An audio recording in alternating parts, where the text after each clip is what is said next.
Good afternoon, YouTube. Today is November 21st. This is You Might Be a Liberal If. Woo! So, today we're going to do democracy versus republic. Very many people in this country believe we live in a democracy.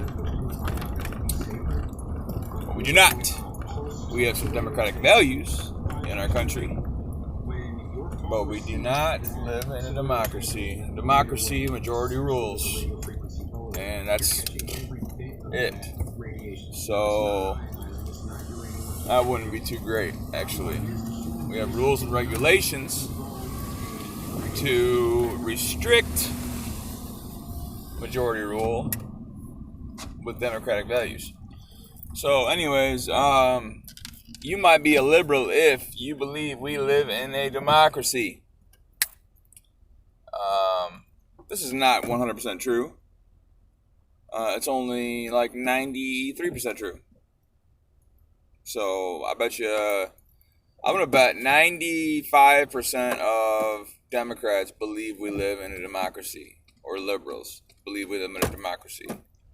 And I'm going to bet that 10 to 20% of conservatives, Republicans, constitutionalists, Tea Partiers, libertarians believe that we live in a democracy, when actually we live in a republic.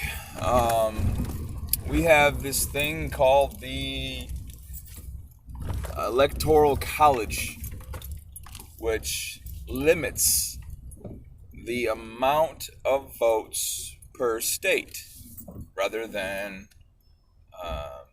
California getting however many million people they have in their state to be able to vote for the whole country, basically.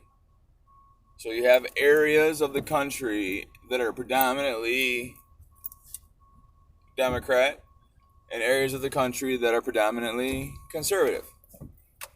So Texas, for instance, is a conservative state. For the most part, they are attacking Texas, trying to make it a liberal state right now. New York, just the one big area that is New York City, is damn near all Democrats, when the rest of the state is conservatives. Michigan, Flint, and Detroit are seriously Democrat, when the whole rest of the state, out in the sticks and everything, is all Republican or conservative or whatever. And let me just make one thing clear. I'm not Republican. Not by a long shot. I am a conservative. A dead document constitutionalist conservative is what I am. And I coined that term, dead document constitutionalist, because there are some constitutionalists out there who believe that the right to bear arms is a ambiguous statement, when it is not ambiguous at all. It means the right to bear arms shall not be infringed. That's it. It doesn't mean that felons can't have guns. It doesn't mean that crazy people can't have guns. It doesn't mean that only law-abiding citizens can have guns, but it means that everybody should have a gun. Really though, everybody. If everybody had a gun, even the crazy people and the criminals and everybody, if everybody had a gun, the people who were good would run the country, basically. Because they would all band together. I know criminals would band together, but there's a small pockets of them. There's not as many good people as there are criminals, believe it or not.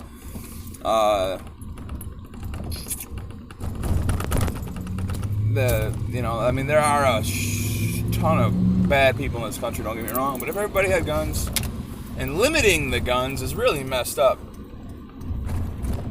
So anyway, I don't know how we got off on guns, but you might be a liberal if you believe we live in a democracy.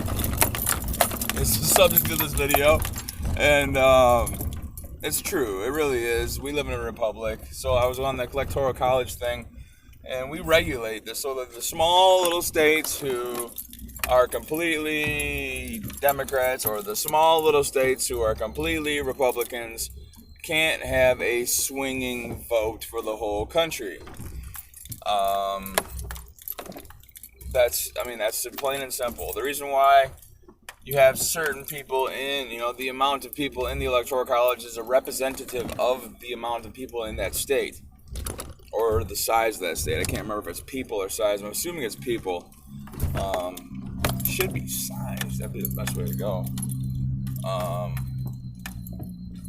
Or maybe the people. I don't know how I should do that. I have to think about that one. But anyway, because if you did the amount of people, it'd be kind of still the same thing as majority rules. Did the area, if you gave every state only 2 representatives and they voted, so we'd have 100 votes. I mean, there are different ways of doing things. Like, I believe that a simple flat 10% tax on everything you make across the country. So if you make $100,000 a year, or if you make $100 a year, you're still paying 10% tax. It would be the same amount of pain for everybody. So,